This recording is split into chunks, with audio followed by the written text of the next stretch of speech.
उद्घाटित होला उत्कल बालाश्रमर नूतन गृह। पुरी नरेन्द्र कोण स्थित उत्कल बालाश्रमर अंत्यवासी निमंते उपमुख्यमंत्री प्रभाती परिडा द्वारा बहुतल आवासिक गृहर उद्घाटन हो जाइछि। बहुतल विशिष्ट आवासिक गृहटी अंत्यवासी मानकु सुरक्षा और आनंद देवा सह सेमानकु शिक्षा पाए मनोनिवेश सहायक हेब बोली उपमुख्यमंत्री श्रीमती परिडा आशा व्यक्त करथिले।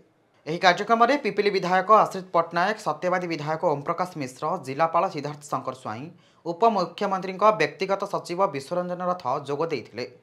ଅନ୍ୟମାନଙ୍କ ମଧ୍ୟରେ ଜିଲ୍ଲା ସମାଜ କଲ୍ୟାଣ ଅଧିକାରୀ ଶର୍ମିଷ୍ଠା ହୋତା, ଜିଲ୍ଲା ଶିଶୁ ସୁରକ୍ଷା ଅଧିକାରୀ ମନୋଜ କୁମାର ତ୍ରିପାଠୀ, ଜିଲ୍ଲାସ୍ତରୀୟ ଅଧିକାରୀଙ୍କ ସହ ଶିଶୁ ସୁରକ୍ଷା ୟୁନିଟ୍ର କର୍ମକର୍ତ୍ତା ଓ ବାଳାଶ୍ରମର କର୍ମଚାରୀ ପ୍ରମୁଖ ଉପସ୍ଥିତ ଥିଲେ। G+3 ଏହି ବିଲ୍ଡିଂରେ 100 ପିଲା ରହିବାର ବ୍ୟବସ୍ଥା ରହିଛି। ତେବେ ବିଲ୍ଡିଂ ନିର୍ମାଣରେ 3 କୋଟି 88 ଲକ୍ଷ ଟଙ୍କା ଖର୍ଚ୍ଚ ହୋଇଥିବା ବେଳେ ପାରିପାର୍ଶ୍ୱିକ ବିକାଶ ପାଇଁ 37 ଲକ୍ଷ, ମୋଟ 4 କୋଟି 25 ଲକ୍ଷ ଟଙ୍କା ଖର୍ଚ୍ଚ ହୋଇଛି ବୋଲି ଅଧୀକ୍ଷଣ ଯନ୍ତ୍ରୀ ସୂଚନା ଦେଇଛନ୍ତି। ପୁରୀରୁ ସୁମନ୍ତ ମାଣିଆଙ୍କ report, Niladri Shah, media live.